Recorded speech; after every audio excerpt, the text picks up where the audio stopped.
tomorrow morning, when you walk out your front door, Hmm. and maybe you take a shortcut across the grass to get to your train or, your car, you aren't just saving a few seconds of travel time. Yeah, you're really not. Right. You are actually functioning as a white blood cell. Like you are actively repairing a blockage in the vascular system of a massive unconscious organism. It's a wild shift in perspective, isn't it? It's completely mind-blowing. Yeah. Because usually when we think about the layout of our world, there is this underlying expectation of human control. Yeah, absolutely. Like you look at a map and you see the straight lines of the avenues, the neat little rectangles of the parks, and you just assume some planner sat down with a ruler and dictated it. Right, a very top-down assumption. Exactly. We build the roads, we zone the neighborhoods, we decide where the coffee shops go. It feels entirely, human-driven. Well, we cling to the comfort of believing someone is at the wheel. I mean, it makes us feel safe. But when you step away from the drawing board and you actually observe the chaotic, pulsing reality of a living metropolis, that illusion of total control it evaporates. The architecture isn't dictating the movement. Right. The movement is constantly rewriting the architecture. And that dynamic is exactly what we are getting into today. Welcome to the deep dive, everyone. We have a stack of sources that are going to, frankly, fundamentally rewrite the way you look at your daily commute. The materials we're looking at are just incredible. They really are. Wow. We're pulling from some incredibly provocative excerpts today. We've got The Invisible Architecture of Urban Chaos, another one called The Unconscious Organism, Decoding Urban Geometry, and a deeply analytical piece, which is just fantastic, called The Urban Nervous System, Deciphering the Living Metropolis. They all sort of converge on this one radical idea. Yes. And our mission for this deep dive is to completely change how you view the concrete beneath your feet. We are going to strip away the asphalt, so to speak, and decode the secret self-organizing mathematical logic of urban chaos. Because we are moving entirely away from the idea of the city as a mere container for human activity. Right. It's not a box we live in. Exactly. Instead, we're examining the city as a living, breathing, unconscious organism in its own right. One that obeys biological and mathematical imperatives, honestly, regardless of what its human inhabitants consciously intend to do. Okay, let's unpack this. Because the central, mind-bending revelation from these sources, it hits you right out of the gate. It really doesn't hold back. No, it doesn't. Like, neat. what if the alleyway you walk down every single morning, the one you assume some city council just casually decided to pave 50 years ago, what if that isn't the result of human choice at all? Right. What if it is a self-organizing mathematical necessity? It suggests that while we think we are designing our streets, this hidden architecture of density and flow is actually designing us. Which is terrifying and fascinating. It's a sophisticated machine that we've mistaken for a static piece of infrastructure. Which means we really need to start at the macro level. Before we can understand how things move through the city, we have to look at its skeleton, its brain. Yeah, to understand any organism, you have to start with its central nervous system. Exactly. And the sources make a really compelling claim here.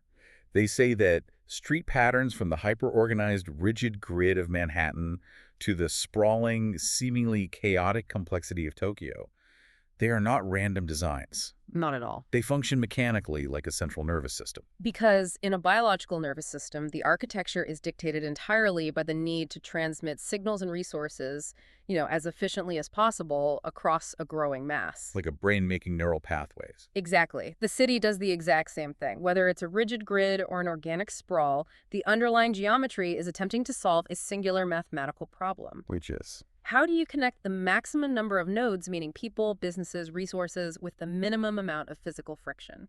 And the sources point to this specific mathematical rule. It's called the power law of urban scaling.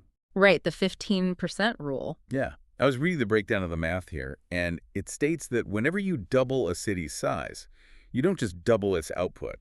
Like, you automatically increase its creative and economic output by exactly 15% beyond that doubling. Every single time. It's remarkably consistent across different cultures and eras, too. What's fascinating here is the underlying mechanism that generates that 15%. Right, because it sounds like magic, but it's not. No, it's an unconscious logic embedded in the physics of human clustering. To understand the how, we have to look at what they call sublinear scaling of infrastructure. Okay, break that down for me.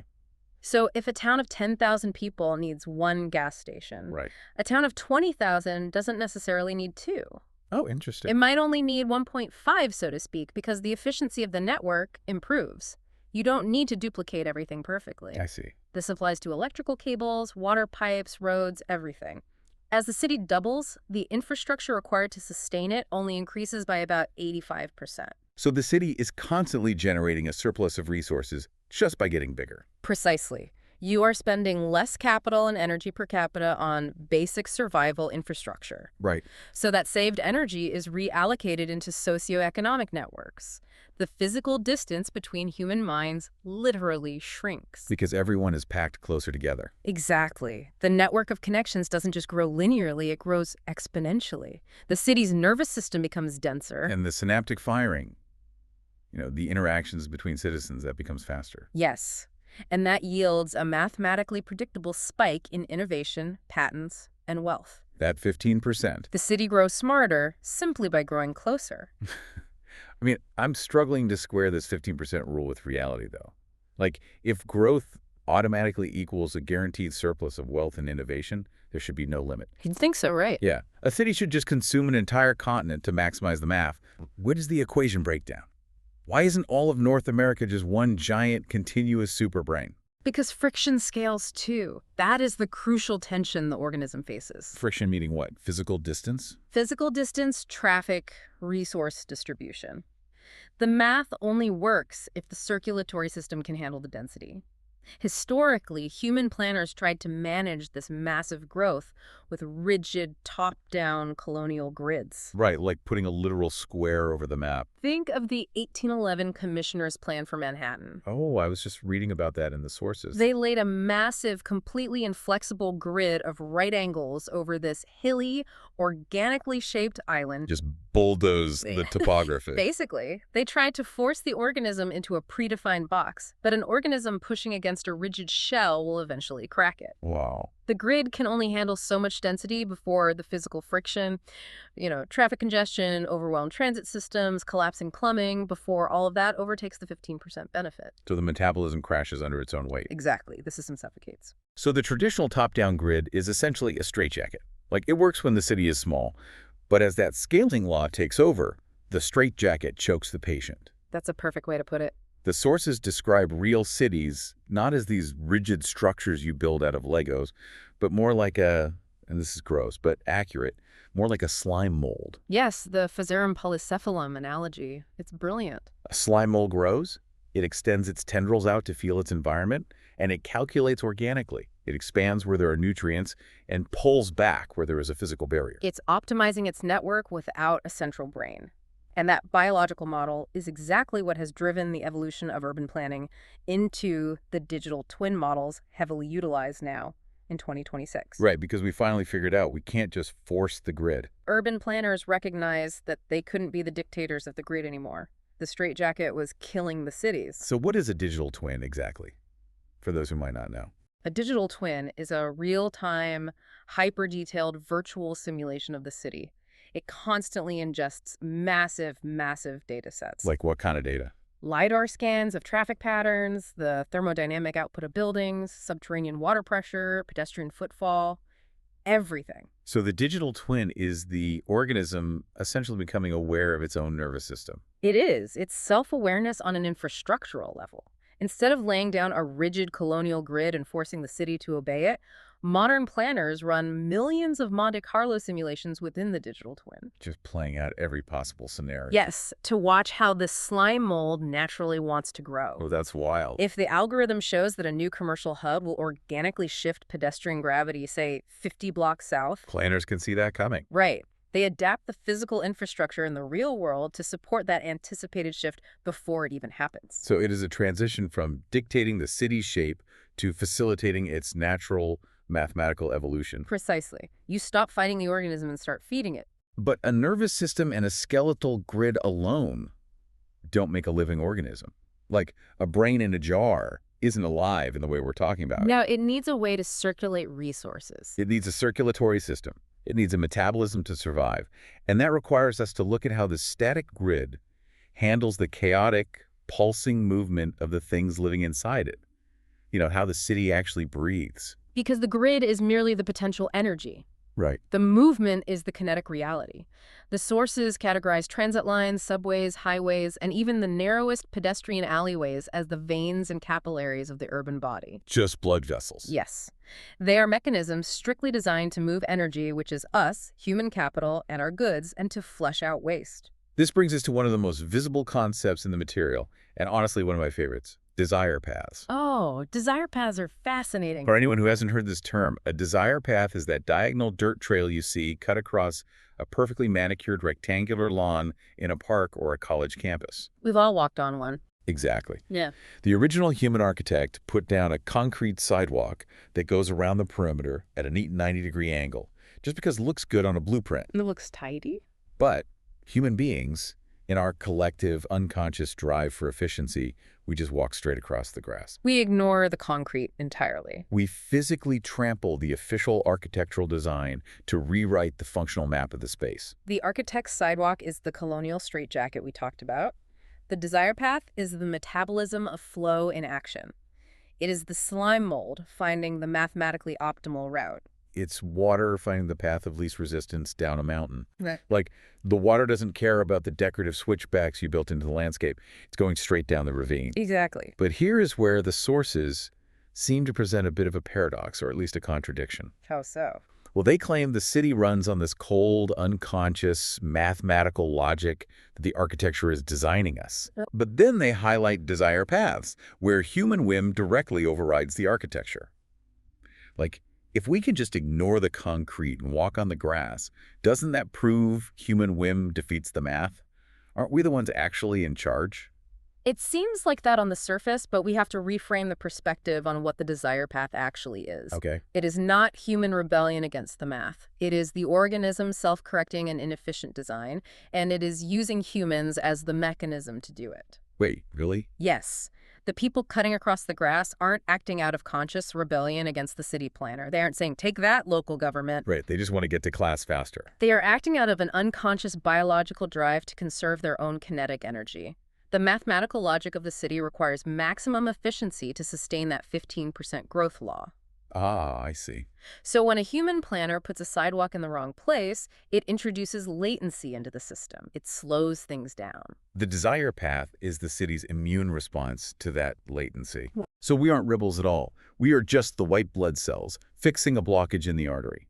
We are executing the math without even realizing it. And modern sensor data is how the organism measures this immune response. Because it's not just dirt paths anymore.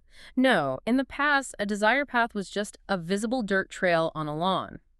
Today, the concept extends to invisible digital desire paths. Like what? Your phone's GPS pinging cell towers, the addresses of devices passing by retail storefronts, thermal imaging on subway platforms, the transit tap-in cards you use to get on the bus. All of that data is feeding back into the twin. They are all acting as millions of tiny sensors. They reveal the invisible pulse of the city. We can literally measure the metabolism in real time. The sources mention that this data actually dictates the mood of the city. When I first read that, it sounded overly poetic, but the underlying data proves it's a mechanical reality. It really is. Think about the physical sensation of peak hours versus quiet zones through the lens of fluid dynamics. Fluid dynamics, like water pipes again. Exactly. During rush hour, the sensor data shows a massive, high-pressure spike in the circulatory system.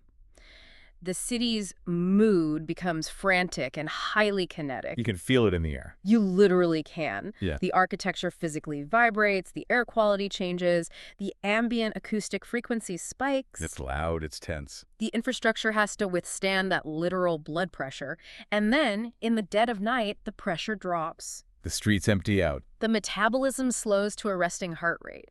What looks to a pedestrian standing on a street corner like chaotic random traffic is actually a highly predictable, measurable heartbeat when viewed through the macro lens of that sensor data. So it's not random at all. No, the organism is constantly balancing its flow of energy to avoid a systemic heart attack. Okay, so if this organism needs to constantly grow its network to generate that 15% surplus, and it relies on this physical circulatory system to move the energy around, it is inevitably going to hit a geographical wall, right? Absolutely. Physics demands it. Because if you look at an island like Manhattan, or say a basin hemmed in by mountains like Los Angeles, They can't spread horizontally forever. The dirt simply runs out. You can only build so many suburbs. Right. The circulatory system gets stretched too thin, the commute takes 3 hours, the friction spikes, and that whole 15% scaling law just collapses. It reverses even. So how does the math force the city to adapt when it runs out of horizontal space? It forces a mutation in the cellular structure. The organism must look upward and inward. Upward and inward. This is the transition into the architecture of density. When we look at skyscrapers and massive high-rises, the immediate human assumption is that these are merely monuments to corporate wealth, or an architect's ego. Right, like some CEO wanting the tallest building. We view verticality as a stylistic choice. But the sources strip that illusion away entirely. Verticality isn't a choice, it's a biological necessity for survival. Because of the latency issue again. Exactly. If you spread 10,000 people across a sprawling suburb, it requires miles and miles of pipes, asphalt, and electrical wires to connect them. The latency between those nodes is massive. It takes forever to get from point A to point B. And latency is the enemy of the scaling law. Right. It's like moving from a sprawling 1980s computer motherboard to a modern microchip. That's a great analogy. The shorter the distance the electrical signals have to travel between components, the faster the computer can process information. So skyscrapers literally shorten the physical distance human energy has to travel. Exactly. If you stack those same 10,000 people in a high-rise, you reduce the circulatory distance from miles of highway to just a few hundred feet of elevator shafts and internal plumbing. You're just rotating the grid vertically. The organism builds upward to compress the network and eliminate the latency. But it's not just about fitting people in boxes, is it? No, if we connect this to the bigger picture, this compression isn't just about storing people efficiently, it's about engineering their interaction. Yes. The sources dive deeply into the hidden social engineering embedded within dense urban spaces. Specifically, public squares, which blew my mind. It changes how you look at a park, doesn't it? Totally. These clauses aren't just empty spaces left over between buildings to make things look pretty. They are deliberately engineered pressure cookers. This is where we get into the actual geometry of innovation, because to get that 15% boost, you need the banker, the artist, the tech developer, and the street vendor to cross paths. The friction of their proximity is what sparks the economic and creative output. Yes. But how exactly does a public square force that? Because it just feels like an open space. Through the precise manipulation of physical space.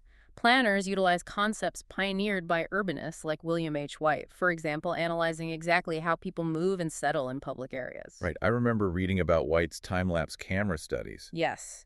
They found that the width of a walkway entering a plaza is mathematically calculated to create a funneling effect. It slows you down. It slows pedestrian velocity just enough to force visual engagement with the surroundings. You can't just sprint through. You have to look up and see the people around you. Exactly. And the seating arrangements aren't random. They are clustered at specific angles to maximize the peripheral vision of other individuals. Ledges are built at the exact height to encourage lingering, usually about 2 human backsides deep. Oh, wow. Never thought about ledge depth. The architecture creates an environment where physical avoidance becomes mathematically improbable. Okay, I have to pause here. Yeah. If these public squares are deliberately engineered to funnel us together and force these collisions, doesn't that render our so-called spontaneous social interactions completely manufactured? That's the unsettling part. Like, if I bump into a brilliant collaborator at a coffee kiosk in a plaza, was that actually serendipity? Or did the concrete just corral us together like cattle in a chute? Well, the feeling of serendipity is entirely real to you, the individual. Sure, it feels magical to me. The aha moment you experience in that conversation belongs to you. But statistically, from the perspective of the organism, that interaction was a predetermined probability generated by the placement of the concrete. That is wild. The city doesn't care which 2 specific cells collide. It only cares that the geometry guarantees a certain volume of collisions per hour. It's just rolling the dice. But it weighted the dice. It is engineered probability. And as the global metropolis shrinks its available footprint even further, this engineering becomes much, much more acute. Which provides a fascinating mechanical explanation for the rise of micro-housing and shared communal spaces. Yes, the pod living trends. Exactly. I used to look at a 300-square-foot micro-apartment and think it was just a symptom of an absurd real estate market, just pure greed. But But through the lens of urban metabolism, it's a direct biological response. It is the organism shrinking the private cell to force more kinetic energy out into the shared circulatory system. Shrinking the cell. If your apartment is only 300 square feet, the architecture makes it physically and psychologically uncomfortable to remain static inside it all day. Right, you go stir crazy. You are biologically propelled out into the parks, the cafes, the public transit systems. You have to leave. You are forced back into the metabolism of the city. Yes, you become an active participant in the probability engine of the public square. The architecture of density reallocates the individual's energy back into the collective. Man. Okay, so we have the physical structure mapped out. We understand the grid as a brain, the transit as veins, and the towering density is this microchip compressing our energy to maintain the scaling law. The anatomy is clear. We've packed the physical body with people. But a living organism is more than just a vascular system. It is. It has a psychology. It reacts to stress. How does a city composed of millions of individual minds manage the collective mental health of its cells so they don't just burn out? It's a huge problem for the organism. And how does it remember its own identity amidst all this constant mutation? This moves us into what the material refers to as the shadow script. The shadow script. The physical architecture of concrete and steel is only half the equation. The city also deploys psychological architecture. Right. And the mechanisms it uses are almost entirely invisible to the conscious human mind. Here's where it gets really interesting, folks. Yeah. The sources explicitly state that the precise casting of building shadows is a deliberate calculation meant to manage the psychological health of the collective organism. Yes. Now, how does that actually work mechanically? Because I always assumed a shadow was just the accidental byproduct of putting a 60-story building next to a 10-story building. It appears accidental until you look at the algorithmic zoning laws governing modern megacities. A street cast in permanent deep shadow from a monolithic high-rise fundamentally alters pedestrian behavior. How so? The lack of ambient light literally raises baseline cortisol levels. The stress hormone. Exactly. It subtly increases the psychological perception of danger. You feel uneasy. Even if it's completely safe. Right. And when cortisol rises, pedestrian velocity increases. People walk faster to escape the shadowed zone. So they don't linger? They don't linger, they don't interact, they don't buy coffee. The engineered probability of the public square breaks down completely. The shadow literally disrupts the metabolism of flow. Exactly. So the organism, utilizing those digital twin models we discussed earlier, runs simulations mapping the angle of the sun at every hour of every day throughout the solar equinoxes. That's an insane amount of data. It is. And zoning algorithms dictate that a new skyscraper cannot be a sheer vertical wall anymore. Right. The building must be sculpted, stepped back at specific heights, and angled specifically to ensure that legally mandated slivers of light reach the public squares below at peak pedestrian hours. So they're designing the shadow, not just the building. The shadow is modeled and shaped just as deliberately as the steel superstructure. It is a vital form of psychological regulation to keep the cells as functioning optimally. If you've ever walked down a street in the financial district and suddenly felt an overwhelming, inexplicable urge to walk faster, to just get out of there, you are likely responding to this invisible architecture. You're being manipulated by the shadow script. And it goes beyond just sunlight, too. The sources detail invisible barriers made entirely of sound and light that act as borders. Invisible borders. Yes, they silently dictate who feels they belong in certain districts and who is kept out at the margins. Like a velvet rope at a club, but you can't even see it. The organism regulates its different organs using sensory inputs, creating borders that are highly effective without requiring physical walls.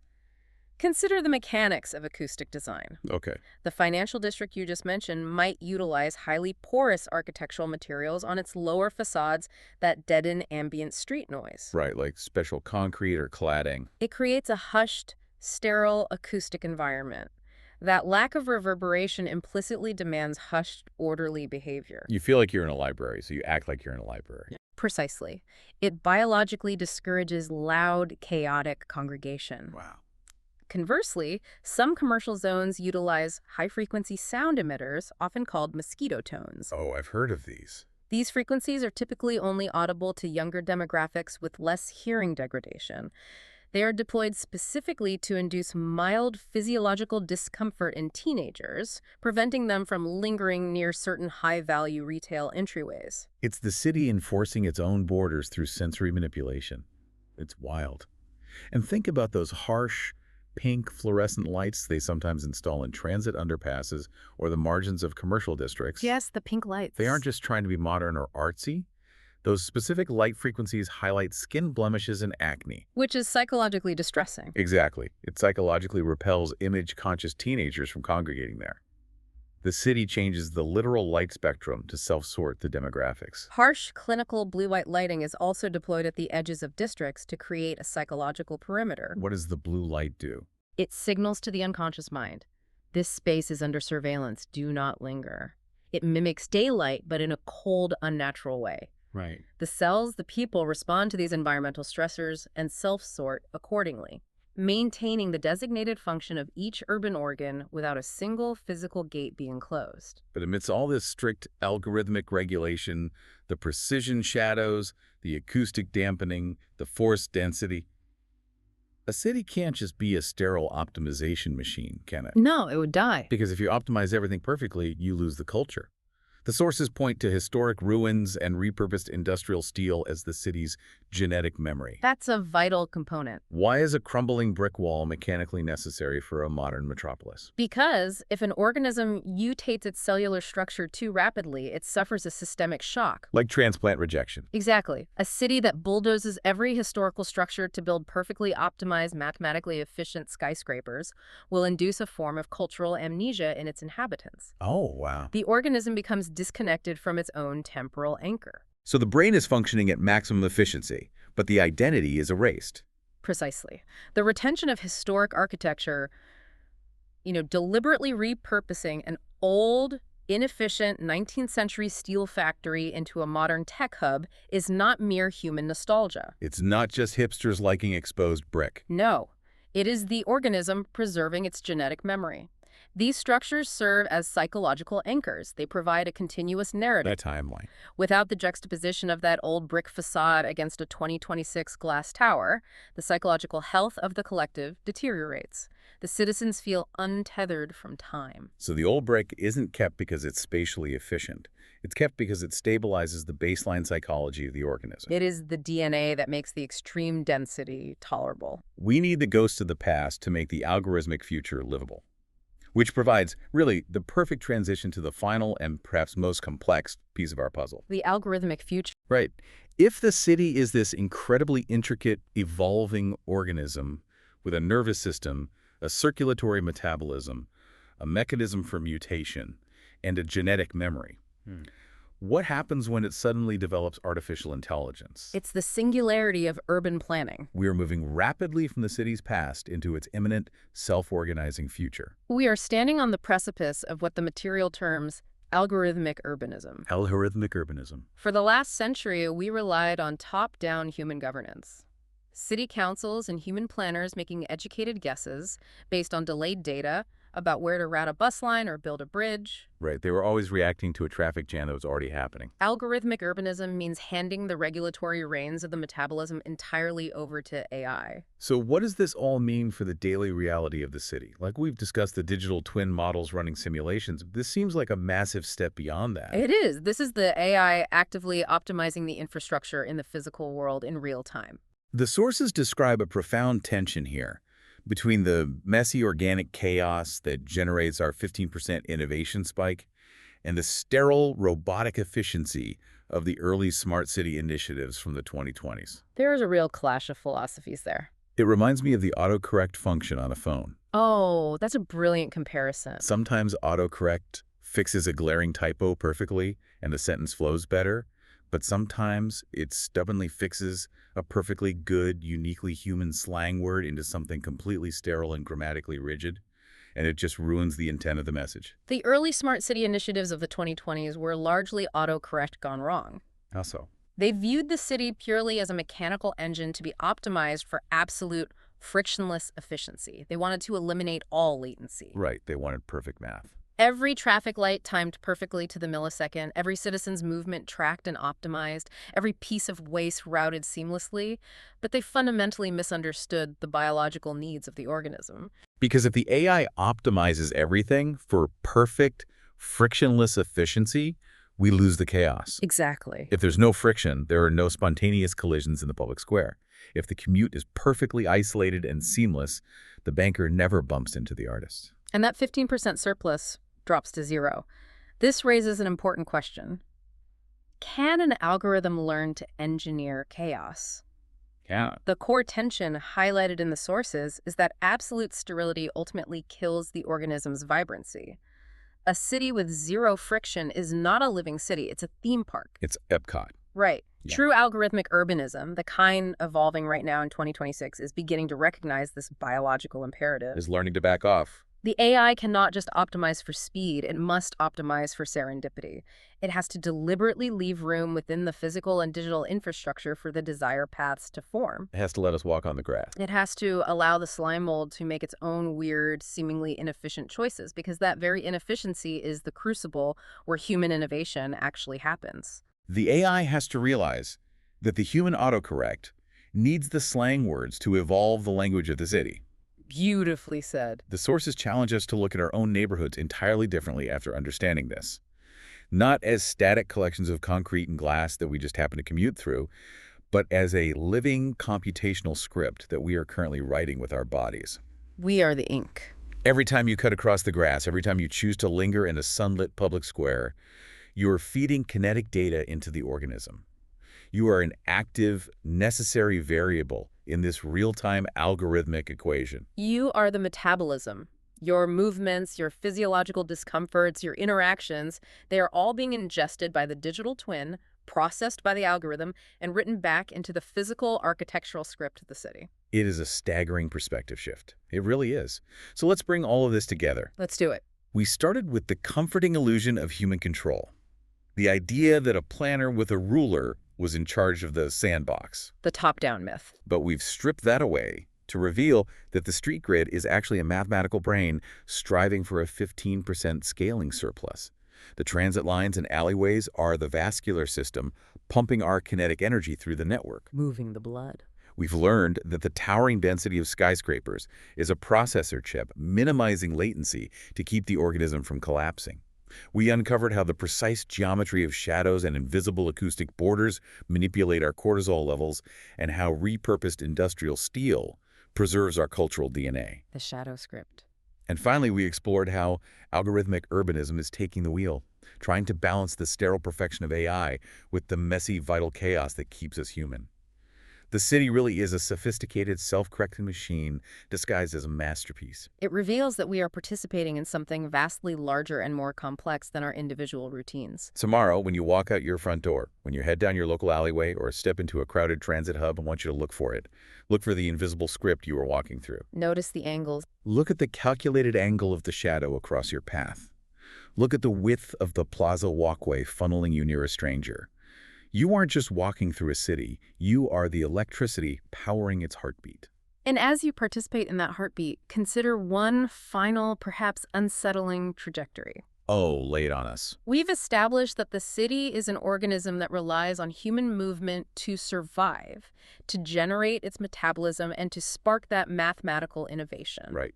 It needs us right now. But if algorithmic urbanism continues to evolve, if the AI eventually perfects the city's vascular system, managing the energy grid, the density, and the infrastructure entirely autonomously, does there come a point where the organism outgrows its cells? Wait, what do you mean? What happens to the living metropolis when its mathematical script realizes that human unpredictability is no longer a necessary feature for its survival, but an evolutionary bug?